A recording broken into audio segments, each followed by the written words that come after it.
Class 10 এর স্টুডেন্টদের আমি বায়ুমণ্ডল অধ্যায়ের উষ্ণতা সম্পর্কে বলবো। সেই উষ্ণতার মধ্যে যে জিনিসগুলো বলবো সেটা হলো, 1 নম্বর হচ্ছে উষ্ণতার তারতম্যের কারণ, 2 নম্বর বলবো তাপমণ্ডল ও তাপের অনুভূমিক বণ্টন, 3 নম্বর হচ্ছে বৈপরীত্য উত্তাপ কাকে বলে, আর 4 নম্বর সমষ্ণ রেখা কি। এই 4টে বিষয় তোমাদেরকে আমি আজ আলোচনা করব। তা প্রথমে যেটা আছে সেটা তোমরা সবাই দেখতে পাচ্ছ, উষ্ণতার তারতম্যের কারণ। এবং উষ্ণতার তারতম্যের কারণে অনেকগুলো পয়েন্ট কিন্তু তোমাদের এখানে বলা আছে, তোমরা সবাই দেখতে পাচ্ছ। আমি এই পয়েন্টগুলোকে সংক্ষেপে তোমাদের সামনে আলোচনা করছি। প্রথম পয়েন্ট যেটা হচ্ছে সেটা হচ্ছে অক্ষাংশ। অক্ষাংশ কিন্তু উষ্ণতাকে যথেষ্ট পরিমাণে নিয়ন্ত্রণ করে। এই যে আমাদের একটা পৃথিবী, তোমরা এখানে ছবিটা দেখতে পাচ্ছ, এই পৃথিবীর এটা আমাদের নিরক্ষরেখা, কর্কটক্রান্তি রেখা, মকরক্রান্তি রেখা, সুমেরুবৃত্ত রেখা, কুমেরুবৃত্ত রেখা, এইভাবে রেখাগুলো আছে।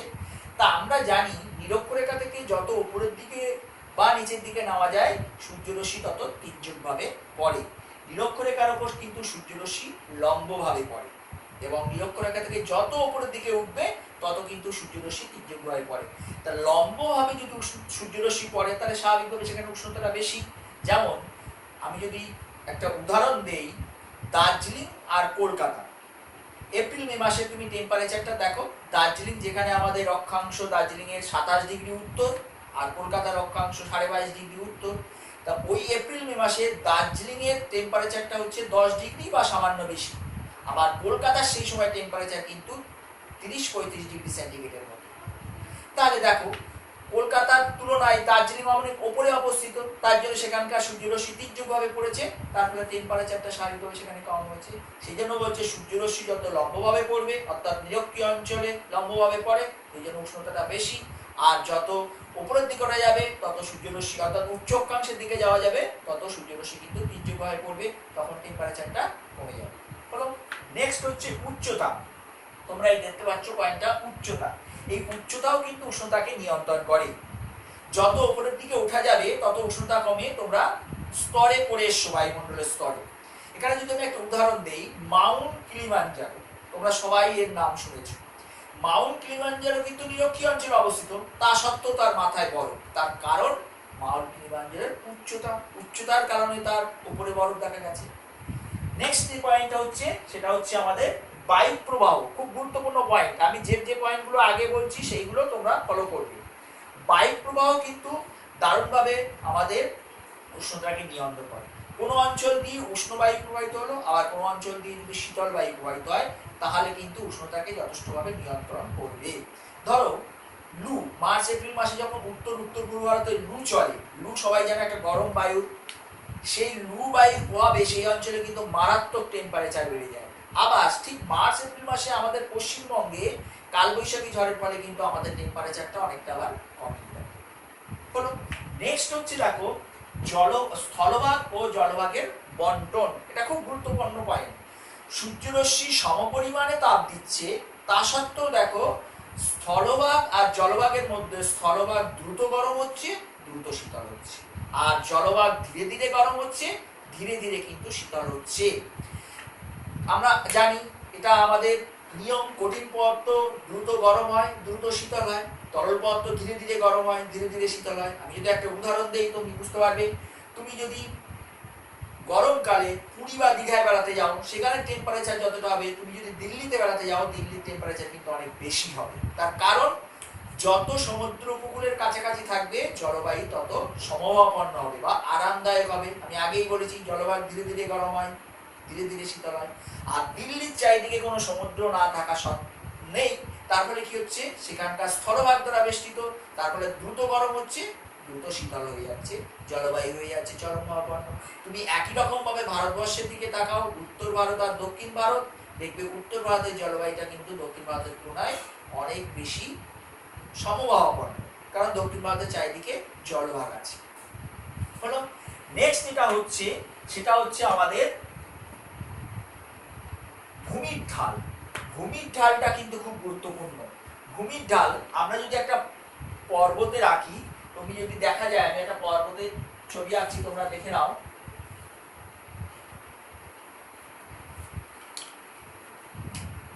এই যে পর্বতের এটা হচ্ছে আমাদের প্রতিবাদ ঢাল, অপোজিটটা হচ্ছে আমাদের অনুপাত ঢাল। এই প্রতিবাদ ঢালে কিন্তু আমাদের কি হয়, বৃষ্টি হয় এবং উষ্ণতা কম থাকে। অনুপাত ঢালে কিন্তু তা হয় না। অর্থাৎ প্রতিবাদ ঢালে আমাদের বায়ু প্রবাহ এসে ধাক্কা খায়, সেখানে বৃষ্টিপাত হয়, স্বাভাবিকভাবে কিন্তু উষ্ণতাটা কমে যায় বা বৃষ্টিপাত হয়। অনুপাত ঢালে কিন্তু সেটা হয় না। সেই জন্য বলছে যদি আমাদের ভূমির ঢাল উত্তরমুখী হয় তাহলে কিন্তু উত্তরমুখী ঢালে দক্ষিণ দিকে আমাদের কিন্তু টেম্পারেচারটা বেশি হবে। ঠিক আবার দক্ষিণ গোলার্ধে কিন্তু তার বিপরীত অবস্থা হবে। অর্থাৎ ভূমির ঢালের উপরেও কিন্তু আমার উষ্ণতা তারতম্য নির্ভর করে। নেক্সট হচ্ছে আমাদের মেঘাচ্ছন্নতা। দেখবে যেদিন মেঘলা আকাশ থাকে সেদিন কিন্তু আমাদের সূর্যকিরণের তাপটা ঠিকমতো আসে না, আবার ঠিকমতো বিকিরিত হতেও পারে না। তারপরে কি হয়, আমাদের রাত্রেবেলাটা কিন্তু খুব গরম লাগে। এখানে একটা কিন্তু কোশ্চেন আছে, মেঘাচ্ছন্ন আকাশে মেঘাচ্ছন্ন দিনে রাতের বেলা আমাদের বেশি গরম লাগে কেন? কারণ মেঘাচ্ছন্ন যেদিন থাকে আকাশ পুরো চাদরে ঢাকা থাকে, তার ফলে সূর্যের আলোটা পৌঁছাতে পারে না, আবার বিকিরণ হতে পারে না। তার ফলে কি হয়, আমাদের রাতের বেলা খুব গরম লাগে। তাহলে মেঘাচ্ছন্ন রাত আর মেঘমুক্ত আকাশ, এই দুটোর উপরও কিন্তু আমাদের উষ্ণতা তারতম্য নির্ভর করে। নেক্সট হচ্ছে স্বাভাবিক উদ্ভিদ। স্বাভাবিক উদ্ভিদ তোমরা সবাই জানো, উদ্ভিদ যত বেশি থাকবে আমাদের টেম্পারেচার কম হবে। উদ্ভিদ ঘন ঘন উদ্ভিদের যদি আচ্ছাদন থাকে তাহলে সূর্যের তাপটা আমাদের নিচে পৌঁছতে পারে না। সেলভা অরণ্য এত বেশি ঘন অরণ্য যায় সূর্যের তাপটা নিচে পৌঁছতে পারে না। তার ফলে কি হয়, টেম্পারেচারটা আরামদায়ক থাকে। এছাড়াও আমরা জানি যে উদ্ভিদ কার্বন ডাই অক্সাইড শোষণ করে, তার ফলে কি হয়, পৃথিবীর টেম্পারেচারটা কমায় এবং উষ্ণতার তারতম্য ঘটাতে সাহায্য করে। সেই জন্য যে অঞ্চলে যত বেশি উদ্ভিদ থাকবে সেখানে কিন্তু টেম্পারেচারটা কম হবে। নেক্সট হচ্ছে মৃত্তিকা। মৃত্তিকা দেখো, মৃত্তিকা কিন্তু বিভিন্ন, একটা মৃত্তিকায় বেলে মাটি, কাদা মাটি, পলি মাটি, বিভিন্ন ধরনের মাটি আছে। সব মাটির কিন্তু তাপ শোষণ এবং বিকিরণ করার ক্ষমতা কিন্তু এক নয়। বেলে মাটি যেমন দ্রুত তাপ গ্রহণ করে এবং বিকিরণ করে, পলি মাটি তা নয়। সেই জন্য বেলে মাটি কিন্তু খুব দ্রুত গরম হয়, আবার দ্রুত শীতল হচ্ছে, কিন্তু পলি মাটি ধীরে ধীরে হয়। নগরায়ন এবং শিল্পায়ন। এই যে আধুনিক যুগে আমাদের যত বেশি নগরায়ন হচ্ছে এবং শিল্পায়ন হবে তত কিন্তু আমাদের টেম্পারেচারের ভ্যারিয়েশন বেশি হবে। তুমি যদি শহর অঞ্চলের দিকে যাও তাহলে দেখবে সেখানে শিল্পায়ন এবং নগরায়নের জন্য কিন্তু মানে মফস্বলের তুলনায় কিন্তু শহর অঞ্চলের দিকে টেম্পারেচারটা অনেক বেশি হয়। সেখানে গাছ না থাকার জন্য নগরায়ন এবং শিল্পায়নের জন্য কিন্তু টেম্পারেচারটা অনেক বেশি হয়। তাহলে এই হচ্ছে উষ্ণতার তারতম্যের আমার কারণ। পরীক্ষার সময় কিন্তু একটা 5 নম্বরের কোশ্চেন আসে মাধ্যমিকে, উষ্ণতার তারতম্যের কারণ লেখো। তোমরা কিন্তু এত কারণ লিখবে না, অনলি 5টা কারণ লিখবে। কোন 5টা কারণ লিখবে? অক্ষাংশ লিখবে, উচ্চতা লিখবে, স্থলভাগ জলভাগের বন্টন লিখবে, বায়ু প্রবাহ লিখবে আর সমুদ্র স্রোত লিখবে। এই 5টা পয়েন্ট সংক্ষেপে আলোচনা করবে উদাহরণ সহ। আর তারপরে কি করবে, অন্যান্য পয়েন্ট বলে দিয়ে সেখানে কিন্তু জাস্ট পয়েন্টগুলোকে উল্লেখ করবে। ঠিক আছে? তাহলে এইটা আমি তোমাদেরকে আলোচনা করলাম। তোমরা এবার যে কোশ্চেনটা আমি বলবো সেটা হচ্ছে তাপমণ্ডল বা উষ্ণতার অনুভূমিক বন্টন। তোমরা, আমি বোর্ডে একটা ছবি আঁকছি, তোমরা সেটা দেখে নাও, দেখলেই তোমরা কিন্তু সেটা বুঝতে পারবে। এই যে আমি একটা পৃথিবীর ছবি আঁকলাম। পৃথিবীর তাপমণ্ডলকে আমরা 3টে ভাগে ভাগ করেছি। তোমরা যদি ছবিটা দেখো তাহলে নিজেরাই বুঝতে পারবে। এই যে 0 থেকে 23.5 ডিগ্রি উত্তর ও 23.5 ডিগ্রি দক্ষিণ, এই যে অংশটাকে আমরা বলছি উষ্ণমণ্ডল।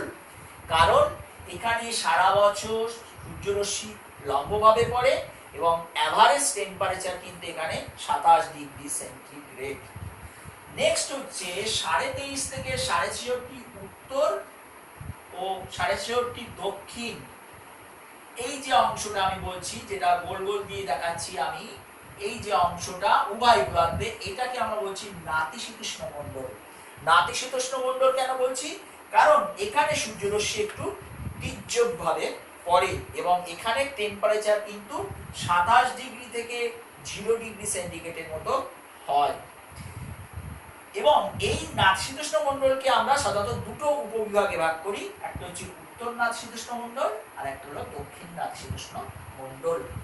নেক্সট হচ্ছে 66.5 থেকে 90 ডিগ্রি, এই যে এই অংশ 66.5 থেকে 90 ডিগ্রি উত্তর, 66.5 থেকে 90 ডিগ্রি দক্ষিণ, এই অংশটাকে বলি আমরা হিমমণ্ডল। এখানে কিন্তু সূর্যরশ্মি পুরো মাত্রায় তীর্যকভাবে পড়ছে এবং এখানে সবসময় টেম্পারেচার সাধারণত 0 থেকে মাইনাসে চলে যায়। তাহলে পৃথিবীর তাপমণ্ডলকে অনুভূমিকভাবে আমরা তিনটে ভাগে ভাগ করলাম, একটা হচ্ছে উষ্ণমণ্ডল, একটা হলো নাতিশীতোষ্ণ মণ্ডল আর একটা হলো হিমমণ্ডল। অনেক বইতে তোমরা 5টা ভাগ পাবে, কেন? কারণ একটা বলবে উষ্ণমণ্ডল আর নাতিশীতোষ্ণ মণ্ডলকে দুটো ভাগে ভাগ করছি, একটা হচ্ছে উত্তর নাতিশীতোষ্ণ মণ্ডল, একটা হচ্ছে দক্ষিণ নাতিশীতোষ্ণ মণ্ডল। ঠিক অনুরূপভাবে হিমমণ্ডলকেও আবার দুটো ভাগ করছি, একটা হচ্ছে উত্তর হিমমণ্ডল আর একটা হচ্ছে দক্ষিণ হিমমণ্ডল। তাহলে এটাই হচ্ছে আমাদের তাপমণ্ডল বা উষ্ণতার অনুভূমিক বন্টন। এবার যেটা আসছি সেটা হচ্ছে বৈপরীত্য উত্তাপ। এটা কিন্তু খুব একটা ভাইটাল প্রশ্ন, 2 বা 3-এ এটা আসে। ছবিটা তোমরা একটু দেখে নাও। এই যে আমি ছবিটা এখানে এঁকেছি, বলছে বৈপরীত্য উত্তাপ কি? আমরা জানি উচ্চতা বাড়ার সঙ্গে সঙ্গে উষ্ণতাটা কি হয়? কমে। কিন্তু এখানে হচ্ছে উচ্চতা বাড়ার সঙ্গে সঙ্গে উষ্ণতাটা না কমে বেড়ে যায়, সেটার নামই হচ্ছে বৈপরীত্য উত্তাপ বা উষ্ণতার উৎক্রম। এই টার্মটাও কিন্তু তোমরা মনে রাখবে। বৈপরীত্য উত্তাপকে আরেকভাবে বলা যায় উষ্ণতার উৎক্রম। সেটা কেন হয়? বলছে নাতিশীতোষ্ণ মণ্ডলে ইউ আকৃতি, দেখো ইউ আকৃতির পার্বত্য অঞ্চলে পাহাড়ে এই ঘটনাটা দেখা যায়। বলছে রাতের বেলার দিকে যদি ওই ইউ আকৃতির পার্বত্য অঞ্চলের দিকে দেখা যায়, তাহলে বলছে যে কি হয়, আমরা সবাই জানি নাতিশীতোষ্ণ মণ্ডলে রাতের বেলা ঠান্ডাটা বেশি, সেই সময় কি হয়, উপরের দিকে শীতল বায়ুটা বলছে মাধ্যাকর্ষণের জন্য নিচের দিকে নেমে আসে।